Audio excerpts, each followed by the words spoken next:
Welcome into Basketball by Association. Coming in hot here for the BbA Byte, your midweek dose of the Hooparoos. My name is Arky. That is Joel C. Cordes. Joel, welcome into the program. And I will say that there was a more thorough vetting process to get me on the show this week than the Timberwolves had in hiring Chris Finch as their head coach. I'm going to stir the pot right away here on the BbA Byte. Well, literally, since we've last spoken, one coach gone, one coach up. It is, and like many, my first reaction was, "Oh, okay, I've heard some stuff about Chris Finch. I know he interviewed with the Wolves last year when Ryan Saunders, or in 2019 when Ryan Saunders had the interim spot. But why are you not hiring David Vanterpool, who's on your staff and has been interviewing for jobs over and over?"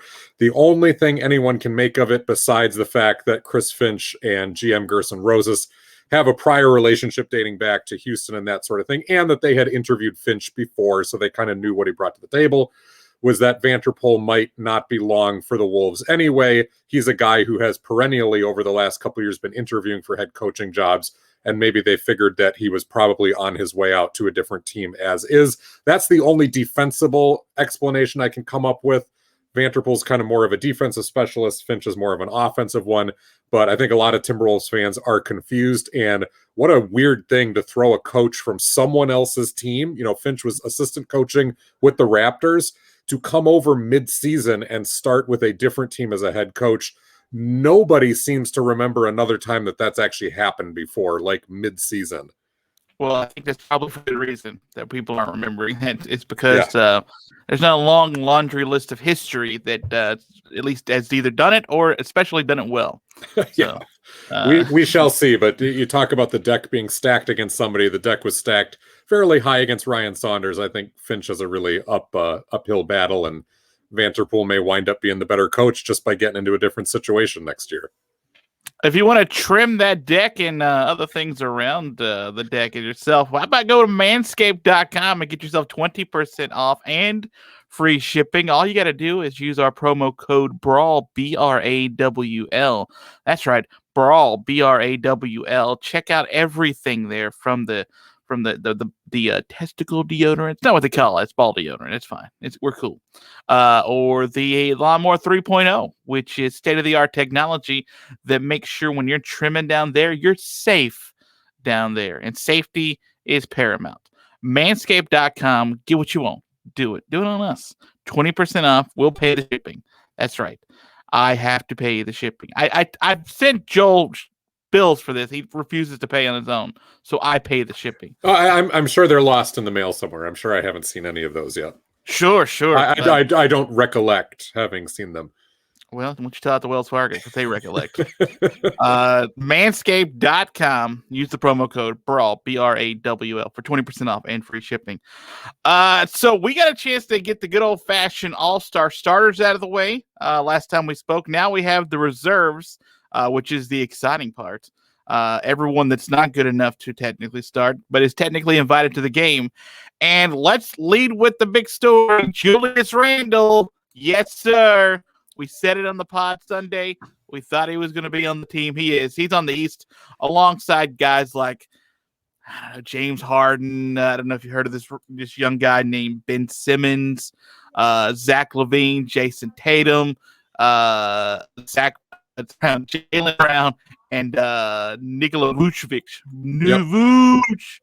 That's your East reserves. Your West goes Chris Paul, Paul George, Damian Lillard, Donovan Mitchell, Rudy Gobert, Zion Williamson, and Anthony Davis. And if Anthony Davis can't play, they'll add another player in his stead.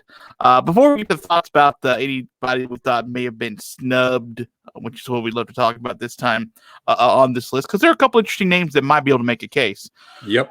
But this is my favorite part of the year when we get to sort of reaffirm when everyone says, hey, that guy could be an all-star someday.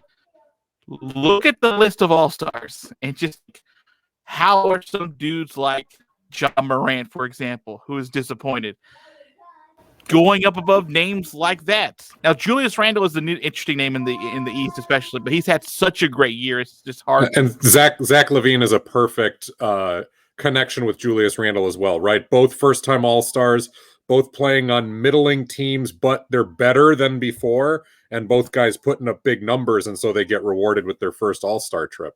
Yeah, and you just and sort big of markets, and big markets too. That helps. Chicago and New York definitely help. So you sort of see like how difficult it is to sort of break into the All-Star lineup because they're just loaded with talent, man. It's just the cream of the crop, man. We didn't even mention the starters because it's already been mentioned, but you go starters and reserves. I mean, it's just there aren't holes there to just sort of make up bodies for, you know?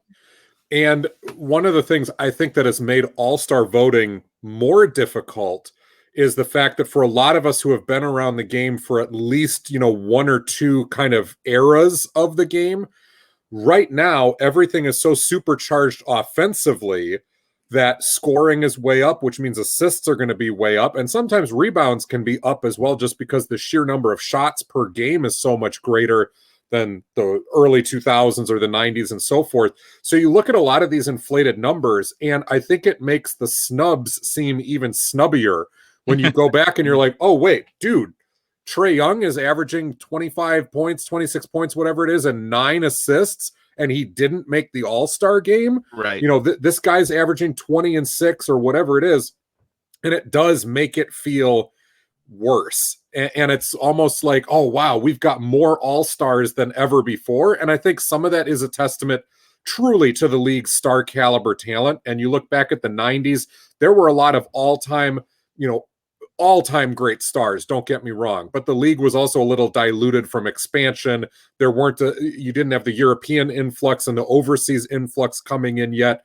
So it's just a different time, and I don't think there were truly as many like all-star caliber guys per team as you do see now. But it is a weird dichotomy, and there's going to be guys snubbed every single year, and once again this year there are some. Yes, so let's mention some of those. By the way, some dudes who, if you use your DraftKings account right now to sort of try to make some money with, you really get clean up pretty well if you just use the Snubs lineup, Joel.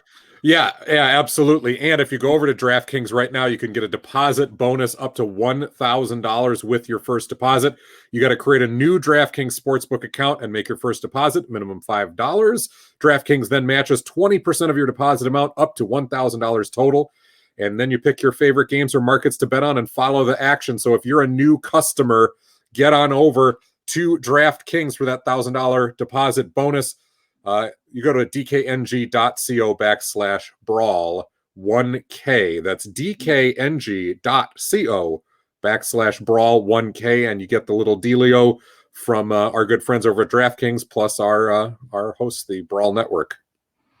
So you brought up Trae Young as someone who is sort of snubbed, or at least just did not make this list. It also includes DeMar DeRozan is not on this list, who's had a pretty good first half-ish of the season. Trying to figure, it's weird calling this first half of the season the first half. It's such a weird year in general, right? With so much parity around the league. Yeah, we're like 31 games in or something. We're like, that's half the year, dude. You're relax.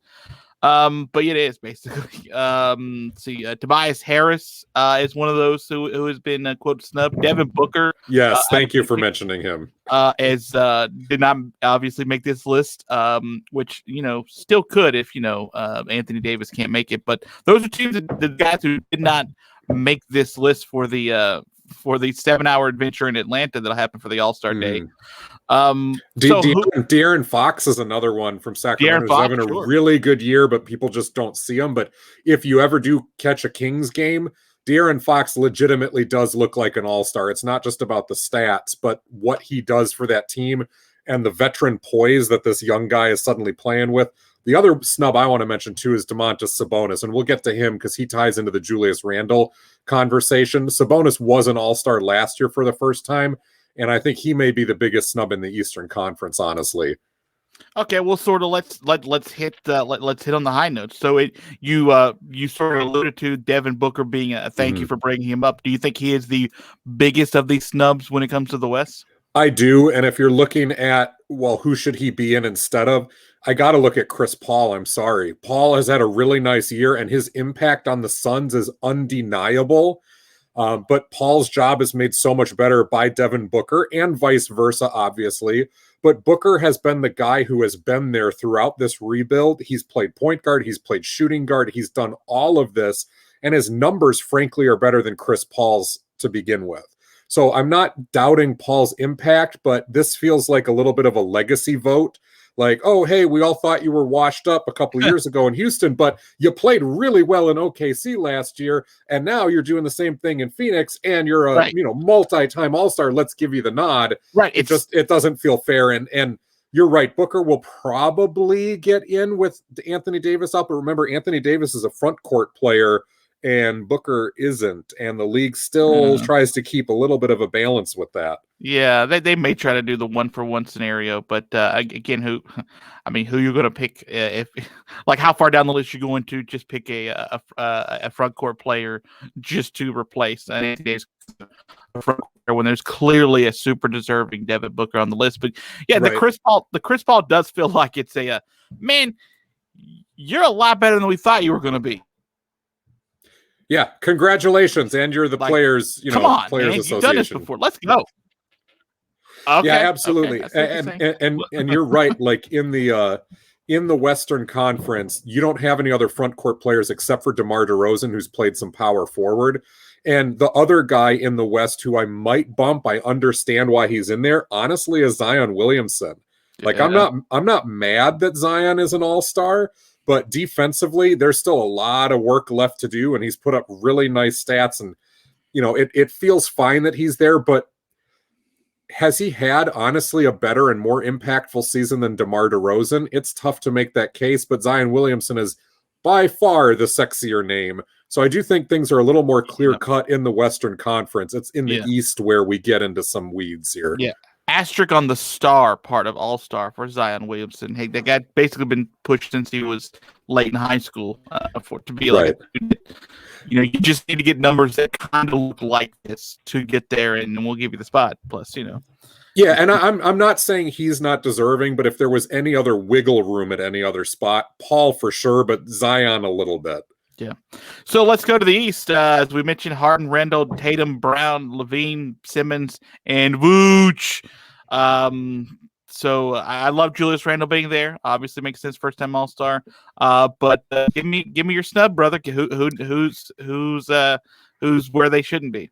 Sabonis and Randall are interchangeable, honestly. If one got in and the other didn't, I think they're both in similar cases where they're carrying an enormous amount of the load for their teams. The difference is Sabonis has Malcolm Brogdon helping him out and Julius Randle doesn't. I also think the fact that you've got New York versus Indiana market-wise maybe has a little something to do with it. Although, remember, this is the coaches who are voting for these players. Exactly. But so if Randle is that deserving, and I'm not really going to die on that hill, let's just say he is. If Randle is that deserving, then I look at Nick Vucevic on an Orlando Magic team that, again, is not playing very well. And instead you have Sabonis on a Pacers team where he is carrying a huge amount of the load. They are a playoff team. And even Bam Adebayo, who a lot of people are saying, look, he was an all-star last year. He's playing even better. Like Sabonis, his numbers are even better this year. The difference, of course, is that the Heat are not as good as they were last season. There's a lot of reasons for that. But the Heat are still better in the standings than the Orlando Magic. So Vucevic is the weak link in the front court there. When I look at the back court, there's some other interesting names. I think Trey feels like the biggest snub, just again because that's another guy that's another guy that the NBA clearly loves and is clearly pushing. Chris Middleton he was having a nice season. He's in a slump a little bit, but if you're wanting to look at a backcourt weak point, I'm not going to pick Zach LaVine, which a lot of people have. I think he deserves it this year. I go back to our previous conversation in the starting lineup. Kyrie Irving is the weak link. Like, as good as he's been, he did not deserve to be a starter. And if he would have missed the All-Star game this year in favor of Trae Young, I would have been fine with that. And I would have been doubly fine with that if Kyrie Irving misses the All-Star game in favor of Sabonis or Bam Adebayo. I'm sorry, they've been more valuable to their team.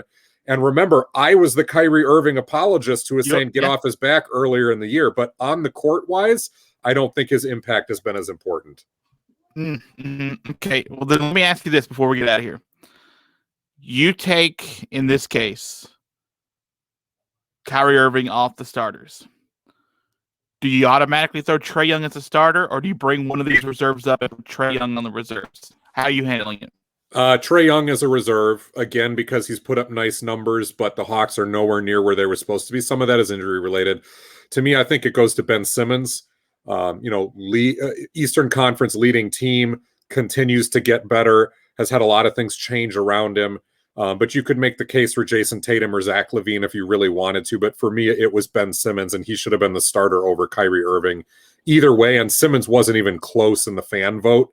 And I think that's part of the negative narrative of, oh, well, that guy's good, but he can't shoot. I think that narrative is caught up in a lot of voters' minds, and it downplays just how good of a defensive player Ben Simmons is. It's not that he's a walking triple-double, and this huge point guard who gets to the rim and can finish like a power forward. He is an excellent defender, something that Kyrie Irving has never, ever, ever, ever, ever been called. How about real quick, Jason Tatum and Jaylen Brown being on the reserves on a team that is just a second half nosedive? Like I think they're below 500 for the first time like this late in the season. They're 15-16 right now, yeah. Yeah, since like 6 years or something. Like that they haven't been below 500 like this kind of late in the year. It's kind of wild how that team sort of. I hate this phrase, but they are what they are right now. Like we know that there's glaring weaknesses. I don't know why they can't figure out third and fourth quarters. I don't know why they crushed every time they're out there, but they do. And you got two guys in Tatum and Jaylen Brown who are extremely, extremely talented, who I feel like are just tied at the hip and being really good on a team that's struggling to find some footing. I think they get in because the Celtics were in first place in the East early in the season. They were playing much better. If you took either of those two guys away from the Celtics, that's like a bottom three team in the East right now, because that's how much of the load they're having to carry. I have a feeling that coming up on Sunday's show, we'll talk a little bit more about their closing problems and what's ailing the Celtics. And of course, we've got the veteran buyouts coming. DeMarcus Cousins, we talked about last time. It's very likely he's going to wind up on the Lakers or the Nets, maybe even the Warriors if he goes back there. So we'll kind of get to them. But yeah, I think it's the amount of weight that those two guys have carried. The numbers are certainly there, and there was some success. So that would be my apology for them. I do think both of them are deserving all-stars, more than a Tobias Harris or even a Chris Middleton at this point, if you're talking, other wings that you got to deal with. Yeah, and you got to represent teams that are like struggling. Granted, Boston's not super struggling; they're struggling relatively compared to like Orlando, right. For example. They're still the fifth team in the East, I think. Right. They're still a playoff team as of right now. So, all right, Joel, that's going to do it for us on the BbA Byte. Thank you for giving me a few minutes of your time. Thank you, sir. Yeah, and everybody, if you want to check out the video version of the show, go over to YouTube and search Basketball by Association. Of course, if you're watching us on YouTube and you'd prefer the audio version, you can catch us on iTunes, Spotify, Spreaker, all of those places that you find podcasts. And last but not least, NBA, please bring the Supersonics back to Seattle. Just do it. It's the right thing to do. Great, you're wearing the shirt. I'm just a little interested to hear like the plea at the end of this, but okay. Yeah, do it. I don't care. That's fine. Then put the other team in like Louisville or something. I don't care. Yeah. All right. Thanks, maybe Joel. Huntsville, Alabama. Oh yeah, we had the flight and we had those things at like almost a third attendance. Yeah, buddy. NBDL, baby.